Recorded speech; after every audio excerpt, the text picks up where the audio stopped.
Transportation Subcommittee for February 23rd, 2021 will come to order. Madam Clerk, please call the roll. Representatives Boyd, Grills, here. Hall, here. Hicks of Washington, here. Howell, here. Potts, here. Russell, here. Towns, Whitson. Mr. Chairman, you have a quorum. Thank you, Madam Clerk. Members, Chairman Whitson could not be with us today.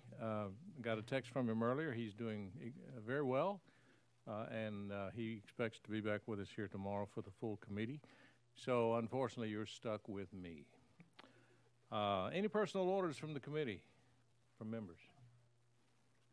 Seeing none, a little housekeeping. Let's introduce, this is the first meeting of the subcommittee, so let's do little introductions here. Our assistant to the committee is Amanda Conway, who happens to be the assistant to Sub-Chairman Whitson. Committee attorney is Joel Hayes to my left. The committee research analyst is Jeremy Maxwell to my right. And the clerk is Anna Catherine White. There she is. She's waving in the back. Sergeant at Arms is Tommy Woodard over there. And committee intern is Sania Hernandez, who waves. There you go. All right. I saw some of the sponsors come in, and I think we'll go to, I was going to roll you to the heel, but I'm going to, we'll start with calendar item number 1, House Bill 92 with Deputy Speaker Marsh. Speaker Pro Tem Marsh, I'm so sorry. Speaker Pro Tem Marsh, we're glad to have you in front of this committee. You're recognized, sir. Thank you, Mr. Chairman. I have HB 0092 today. It's an administration bill brought by TDOT. Excuse me, do I have a motion? Do I have a second? Have a motion in a second? You're recognized. Thank you, Mr. Chairman. Presently, Tennessee law requires TDOT to notify utilities by certified mail before starting a project, so utilities can provide where their facilities are located within the project limits. This bill, this change that we're asking today, would allow TDOT to send these notices by email rather than by certified mail. Email will speed up the process and reduce postage costs to TDOT. This bill would save TDOT over $60,000 a year. This bill would allow the information to get to the utilities a lot quicker. And this bill is also requested by the utilities. It makes it easier for them and quicker for them. Okay. So with that, I'll answer any questions. You've heard the explanation. Chairman Boyd, you're recognized. Thank you, Mr. Chairman. Yeah, quick question. We had discussed this earlier, and a few folks had brought this up, and I thought I would get you to answer it on the record. You know, when you get a piece of certified mail, it's kind of a big deal. I mean, I only get a couple of pieces of certified mail a year, and I know when I get it, and I put it in a special place, but I get hundreds of emails a day, many of them fraudulent, pretending to be something official that it's not. How will TDOT ensure that these emails are answered and verified that the person has got it like they would with certified mail? Thank you. Very good question.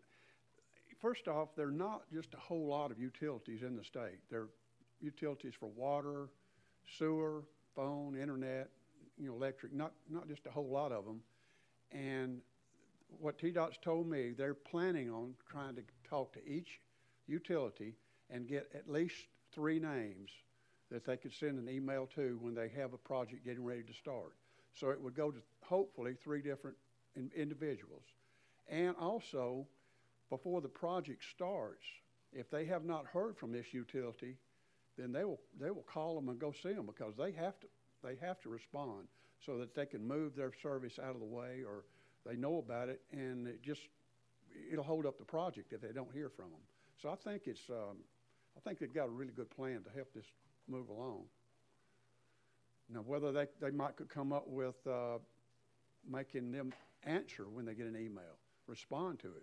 I think they're looking at all kind of ways to make it sure that this gets to the proper people at the proper time. Are you through, Mr. Chairman Boyd? Yes, Mr. Chairman.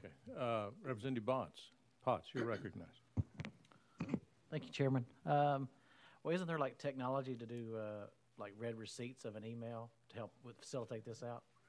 Well, they talked about that also. They just don't want to put it in writing here what they have to do because it's changing so quickly. Internet's changing. There might be something more that comes up next year.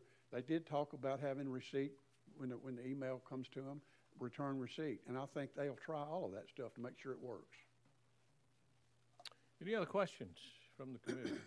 I might add that I have had some discussion with people about this bill, and I think it's a good bill. But there are programs that you can attach to a business email, and one of them, it will show that it has been received, and another one will show that it's actually been opened. And I've actually had emails sent to me like that. So I think it's a good bill. Any other questions from committee? We're ready to vote. All in favor of House Bill 92, say aye. All opposed, nay. Ayes have it. The bill goes to full committee. Thank you. Thank you, Mr. Chairman. Speaker. Thank you, committee. All right, next is House Bill 101 by Jernigan, and I do not see Representative Jernigan in the building or in the room, so we will move on to Chairman Kiesling. You're number 3 on the calendar. House Bill number 88, and you are recognized. All sir. right. Thank you, Mr. Chairman and committee. Like Speaker Marsh, this is administration bill.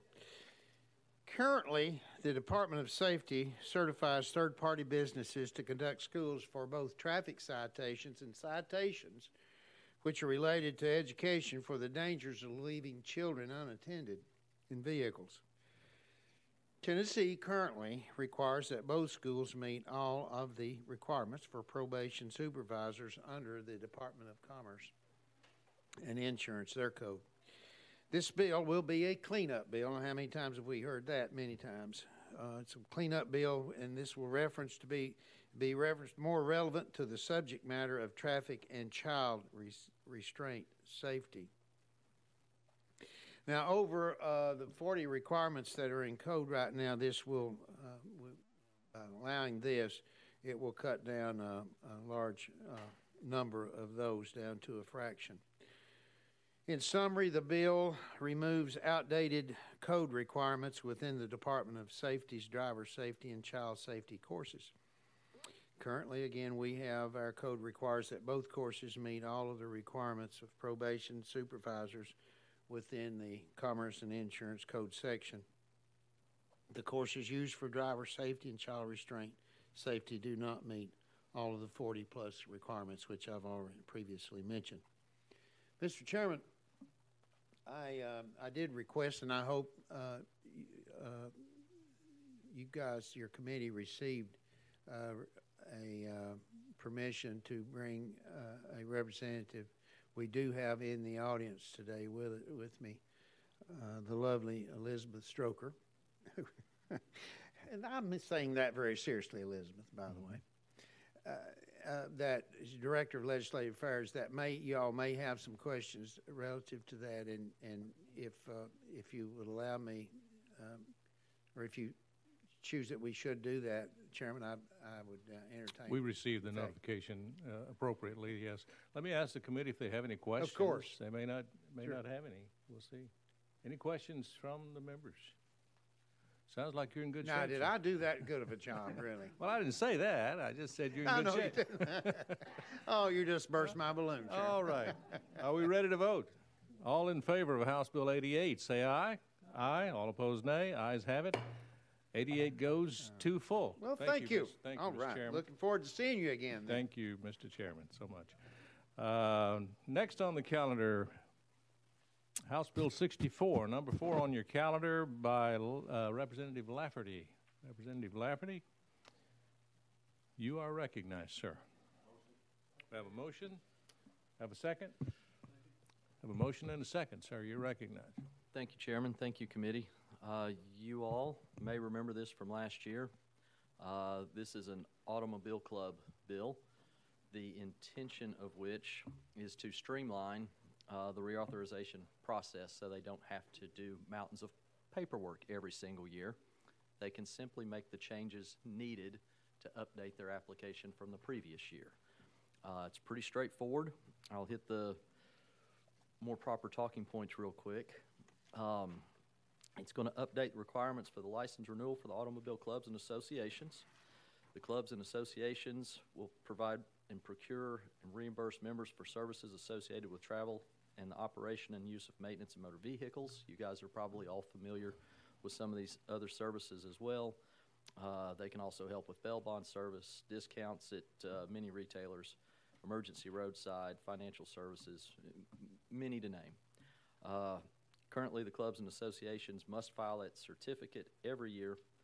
This bill will allow the clubs and associations to apply for renewal rather than the new certificate, making their lives easier. With that, I'd be glad to take any questions. Okay, any questions from the committee? We have a motion on the bill or a question called on the bill? Okay, we have a question on the bill, so we're going to vote. All in favor of House Bill nope, that's the wrong one. House Bill 64, I lost track. Say aye. Aye. All opposed, nay. Ayes have it. House Bill 64 goes to full committee. Thank you, Representative Lafferty.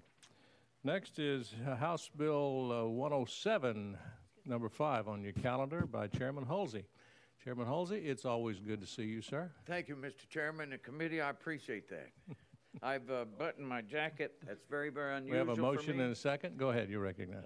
It's unusual for me, but I spilled coffee on my shirt, and I'm trying to hide it from you, so that's why I've done Well, that. the camera's not going to pick that up, so you're good. I'm hoping. This bill, last year in this committee, we passed this bill because you have 5 boat manufacturing companies in the state of Tennessee. They hire drivers to hook up to trailers and pull boats all over the United States and Canada and deliver them. Well, in Tennessee, you don't have to have a trailer on a tag on a boat trailer. Chairman, may I interrupt just a moment? You Yes. have an amendment, is that correct? I do. Okay. Do I have a motion second on the amendment? I have a motion and a second on the amendment. Would you explain the amendment? Yes, sir. When they came out with this tag, they thought boat transport would be the great thing, so they put BT and then the number on the tag. Turns out BT is used on another tag. Already taken. So this amendment changes to BD, which is a boat dragger. I'm not sure. Probably boat dealer. Okay, if you would explain the bill now, continue with the amendment. Then we will vote on the amendment. When we passed it last year and the governor signed it into law, the wording of it was confusing to clerks all across the state. They were interpreting that only the manufacturer could purchase this transport tag. But of course, the manufacturers didn't want to purchase it. They want the people who haul it to purchase it. So the language just got cleared up in this bill right now to fix that so clerks don't have any confusion about who can purchase this tag and what it's used for. And that amendment number is 1690? I'm sorry. That's what I have. That's correct. Okay. Any questions on the amendment? We're voting on the amendment. All in favor say aye. All opposed, nay. Amendment is on the bill. All right. Any other further questions for Chairman Hulsey? No questions. We're ready to vote. All in favor of House Bill 107, say aye. Aye. All opposed, nay. Ayes have it. Your bill goes to full committee. Chairman. Thank you, Mr. Chairman and committee. Thank you. We are now on House Bill 40, number 6 on your calendar. Representative Ogles. Yeah, there he is.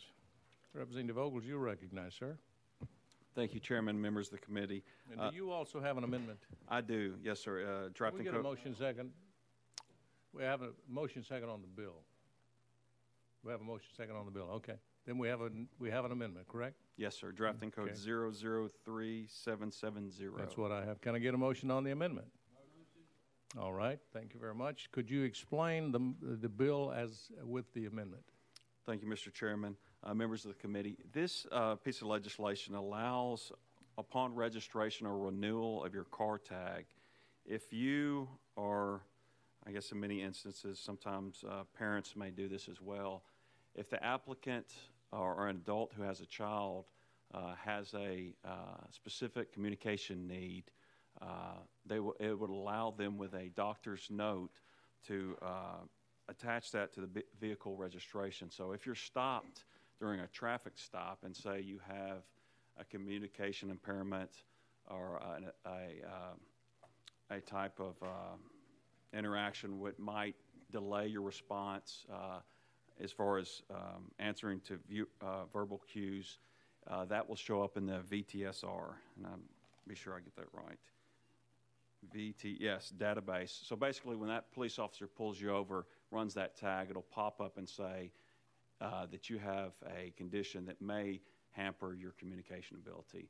The amendment, as amended, I got an email from one of Representative Love's constituents, Mr. Williams, who is a member of the Tennessee Council on Developmental Disabilities.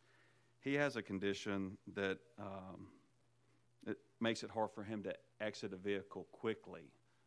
So he asked that, so the amendment says, or assistance with exiting the motor vehicle. So basically, if you have multiple MS or developmental disability that would perhaps hamper you from doing a field sobriety, that would be noted in the system. The officer would have that communication to him, and that would be something that the occupant wouldn't have to articulate under a stressful circumstance. I know I have a hard time doing that. In committee, I can't imagine somebody that gets pulled over sometime, the stress they will feel. And this bill, you'll remember, passed last year unanimously. This was one of the tragedies of COVID. So thank you if you have any questions. Any questions from the committee? We're voting. Go ahead, Representative Grills. Okay. Well, let's vote on the amendment, then we can ask a question. All in favor of adding the amendment to the bill, say aye. Aye. All opposed, nay. Ayes have it. The amendment is on the bill. Now, Representative Grills, you're recognized. Thank you, Mr. Chairman. What all groups of folks are actually going to be affected or benefiting from this? Is like the hearing impaired community as well, or is it just those with? I can read the language. Anybody prescribed by a doctor with a doctor's note that has a developmental or communication impairment or a physical impairment as far as exiting the vehicle would come under that criteria. So specifically like Asperger's or severe autism, where you might have and the reason for this was when I was spent 5-ish years on patrol with patrol officers in Williamson County. Sometimes you would have somebody that would not respond properly to verbal cues. And when that happens, you might assume, you start the process of going down a checklist of, well, why is this person not doing what he's told? What's wrong? Is there alcohol in the car? And this, we would hate for anybody to ever be accused of something that they're simply just nervous and don't have the proper ability to communicate. Thank you, Mr. Chairman, and thank you, Brandon, for bringing this. I appreciate it. Just your thoughtfulness. And any other questions from committee? I might add to that my wife retired as a teacher, and she was a special ed teacher, and there are many high-functioning special needs individuals who, let's say a high-functioning person with Asperger's, and they can do things like drive and many other things, but when they get into a tense situation, they can't cognitively process what's happening to them. And so, like exiting a car, they may not respond to that or in a proper manner. So I think this is a good bill. I think it will help the officer if they do stop someone with a disability. It'll help them to know how to handle the situation better. Thank you, Chairman. Just for the record, this is permissive. This is not, we're not forcing anybody to register. This is totally voluntary, and if it's something you want to do. And this bill had, we worked on this back and forth. Initially, there was some discussion about changing the tag, put something on the tag, but with lots of feedback from the community, I think this bill's finally in proper form, and I'm actually thankful for the delay. So, but thank you, committee. Okay, all in favor of House Bill 40, say aye. Aye. All opposed, nay. All right. Ayes have it. House Bill 40 goes to full. Thank you, Chairman. Members thank you very much. We're now down to item number 7 on your calendar, House Bill 87 by Representative Grant. I'm sorry. I was looking at Representative Grant. I think Russell is carrying this year's backup. Okay. Sorry. Representative Russell, you're recognized, sir. Thank you, Mr. Chairman. This is an administrative bill that revises various provisions regarding the material used to issue driver's license and identification credentials. The Department of Safety is currently limited to only being able to produce laminated color photo license. Due to constantly changing technology, the department would like to have the ability to use colored, black and white, laminated, polycarbonate, and other materials or graphics to issue driver's license or other credentials. And I've got somebody here from safety to testify if there's any questions. Okay, well, let's ask the committee if they have any questions. Seeing none, we're ready to vote on House Bill 87. All in favor say aye. Aye. All opposed, nay. Ayes have it. The bill goes to full Transportation Committee. And Representative Russell, I believe House Bill 175, number 8 on your calendar, is yours also. Thank you, Chairman. What House Bill 175 does is to clarify that mounting or placement of a trailer hitch ball in front of a registration plate will not be considered when making the determination whether the registration plate is clearly visible. So basically, if somebody's got a trailer hitch ball in front of their license plate, a police officer can't solely use that to pull them over with. Okay. Probable cause. Any questions for the sponsor? Oh, we need a motion second, folks. We have a motion. Do I have a second? We have a second. Motion and a second on the bill. Any questions for the sponsor? Seeing none, we're voting on House Bill 175. All in favor say aye. Aye. All opposed, nay. Ayes have it. The bill goes to full committee. Also, let's see, House Bill 234, number 9 on your calendar, is also Representative Russell's. Thank you, Mr. Chairman. We have a motion. I have a second. This bill passed last year through the House and got held up due to COVID. And what this does is basically cleans up the wording on current law. It does not change anything to do with helmets. It clarifies that the existing requirements for drivers of motorcycles to wear a helmet when it applies to drivers of autocycles that are not fully enclosed. We was having people that were getting tickets and not understanding the correct law, and this just cleans that wording up so that it's easier for them to understand. Okay. Any questions from the committee? Representative Grills. Thank you, Mr. Chairman.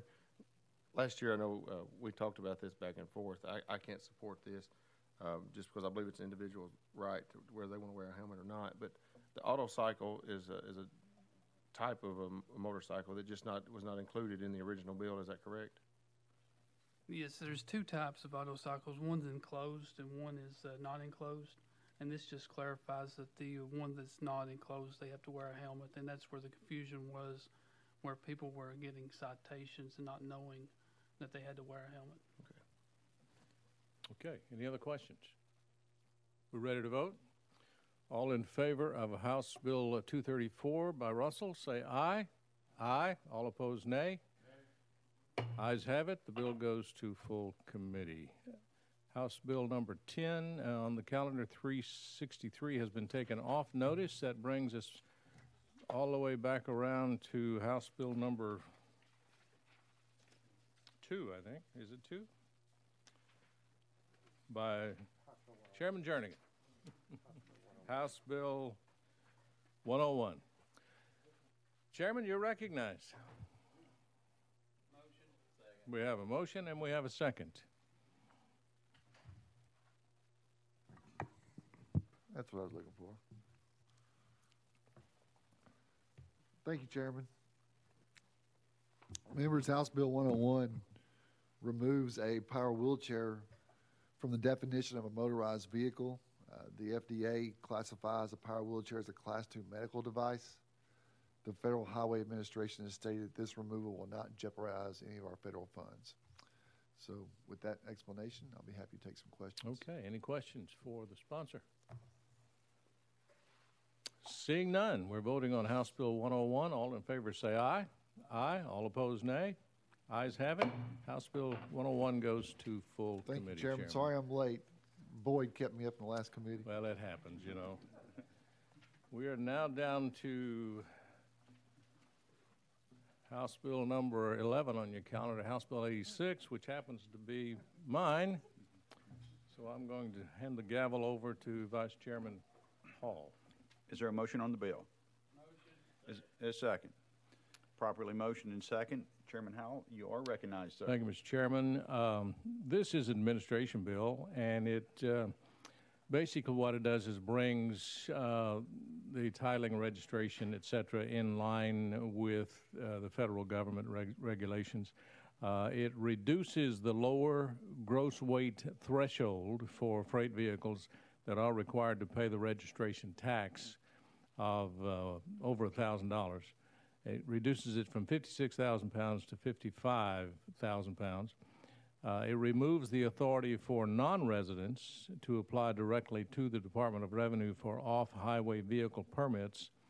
And then I think the trucking industry will like this. It authorizes the issuance of the little decals like you and I put on our license plate every year. Instead of having to install a big metal plate, it says you can put a little decal on there instead of the big plate. So it should save some money as well. And so that is the essence of the bill. Sir?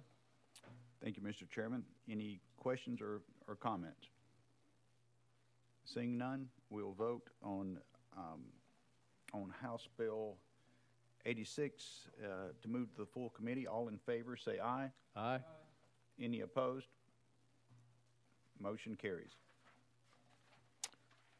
That completes the calendar. Is there any other business that comes before this committee? Seeing none, we're adjourned. There you go. I was going to mess it up. No.